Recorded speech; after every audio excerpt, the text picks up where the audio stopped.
company secretary from Coimbatore. இப்போ நம்ம ரோய் square authorities என்னென்னா நம்ம இன்வாய்ஸ் போடாத கேஸுகளில் ஸ்டேட் டிபார்ட்மெண்ட் இங்கே இன்னோவா வெஹிக்கிள்லேருந்து பிடிப்பாங்க. சில த்ரெஷோல்ட் லிமிட்டுக்கு இன்வாய்ஸ் போடணும்னு ஆக்டில் இருக்குது. அப்போ ஏன்னா அவங்க பிடிச்ச 129ல் 200% பீனலைஸ் பண்ணுறாங்க. ஆனால் நமக்கு ப்ரொவிஷனில் பார்த்தா 100% கட்டினா போதும் இன்வாய்ஸில். ஆனால் ரோய் ஸ்கொயர் அத்தாரிட்டிஸ் மேண்டேட்டியாக 200% கட்டணும்னு சொல்லிட்டு கட்டினா தான் வண்டியை விடுவாங்க.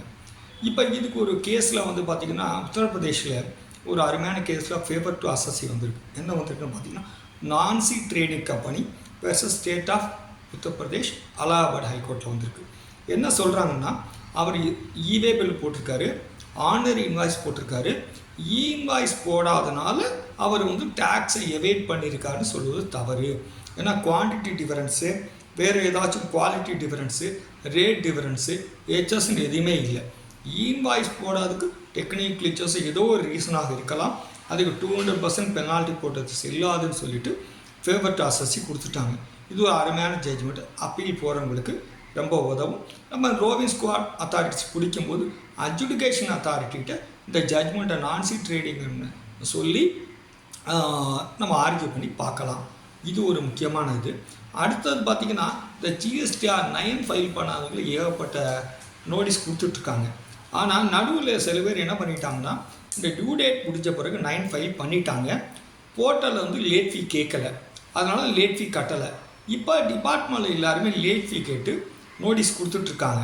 நமக்கு பார்த்திங்கன்னா நோட்டிஃபிகேஷன் நம்பர் 7/23 டேட்டட் 31/3/23.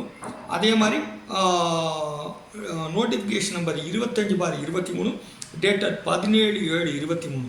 இது என்ன சொல்லியிருந்தாங்கன்னா ஃபினான்ஷியல் 17/18லேருந்து ஃபினான்ஷியல் 21/22 வரை நீங்கள் 31/8/23க்கு முன்னால் ஃபைல் பண்ணியிருந்தால் சிஜிஎஸ்டி 10,000 லேட் ஃபீ, ஹெச்எஸ்டி 10,000 லேட் ஃபீ கட்டினா போதுன்ட்டு இருக்குது. நம்ம சில பேர் என்ன பண்ணியிருக்காங்கன்னா டியூ டேட் முடிஞ்சு ஒரு 6 மாதம் 8 மாதம் கழித்து 17/18க்கெலாம் ஃபைல் பண்ணியிருக்காங்க. அப்போ என்ன ஆகி போச்சு அப்படின்னா டிபார்ட்மெண்ட் நோட்டீஸ் கொடுத்து லட்சக்கணக்கில் லேட் ஃபீ கேட்க ஆரம்பிச்சிட்டாங்க. அப்போ இதுக்கு ஒரு கேரளா ஹைகோர்ட்டில் ஒரு அருமையான ஜட்ஜ்மெண்ட் வந்திருக்கு. Raju Sreedharan versus superintendent of central excise and GST. இதில் என்ன சொல்கிறாங்கன்னா நீங்கள் அதிக லேட் ஃபீ கட்ட வேண்டிய அவசியம் இல்லை.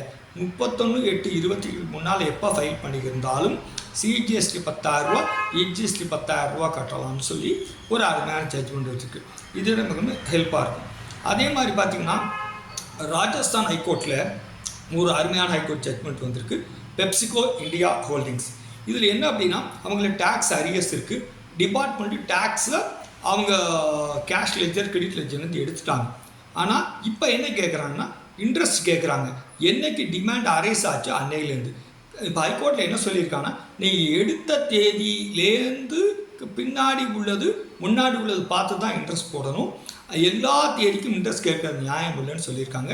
இந்த 3 அருமையான ஜட்ஜ்மெண்ட். எல்லாரும் சந்தேகம் தான் தாராளமாக கமெண்ட் பாக்ஸில் போடா, தாராளமாக என்னை கூப்பிடலாம். அடுத்தடுத்த வீடியோக்களில் சந்திக்கலாம். நன்றி, தேங்க்யூ.